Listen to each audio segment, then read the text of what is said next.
కూడుకునే స్థలం ఇది. సహవాసం అన్నది ఇద్దరు లేక ముగ్గురు వ్యక్తుల నడుమ ఉంటుంది. ఇద్దరు లేక అంతకంటే ఎక్కువ వ్యక్తుల నడుమ ఉంటుంది. అది అన్యోన్యమైనదిగా ఉండాలి. నీకు ఈరోజు అటువంటి ఫ్రెండ్ ఉన్నాడా? నీకు ఈరోజు అటువంటి స్నేహితురాలు ఉందా? ఒకవేళ లేకపోతే నా ఉద్దేశంలో నువ్వు ప్రపంచంలో అందరికంటే ఒంటరివాడి. 1000 మందిలో నువ్వు కూర్చుని ఉన్నా కానీ you are still a lonely person. You are still alone. నీకు ఇంకా ప్రభు యొక్క ప్రణాళిక అర్థం కాలేదు.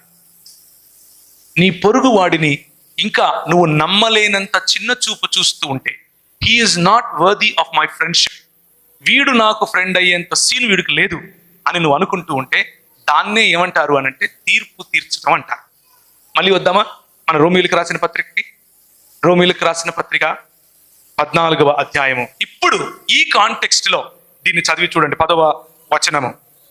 అయితే నీవు నీ సహోదరునికి తీర్పు తీర్చనేలా, నీ సహోదరుని నిరాకరింపనేలా. అండర్లైన్ చేసుకోండి. Why do you reject your brother?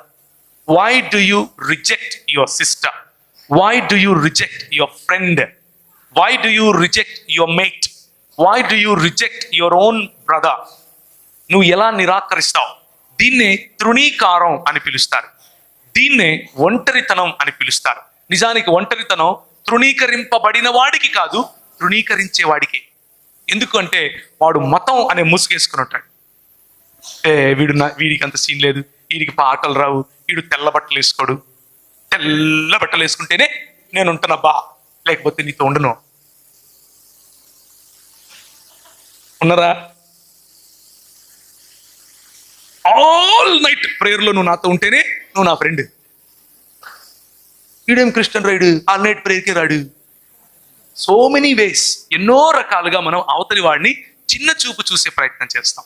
ఒకవేళ నీ వైపు అలా ఎవరైనా చిన్న చూపు చూస్తూ ఉంటే, let me tell you a good news. నీకు ఒక గుడ్ న్యూస్ చెప్తాను. You don't have to be look down upon. You belong to God. You are in the image of God and you are in the likeness of God.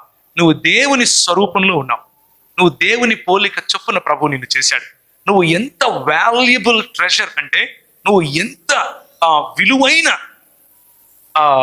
పదార్థం అంటే ప్రభు కోసం ఆయన నిన్ను తాకితే తన కనుగుడ్డును తాకినంతగా ఫీల్ అవుతాడు. కాబట్టి ఒకరి మెహర్బానీ నీకు అవసరం లేదు. కానీ ఎవరైతే నిన్ను తృణీకరిస్తున్నారో ఆ వ్యక్తి ఒంటరివాడు అని గుర్తు తెచ్చుకో.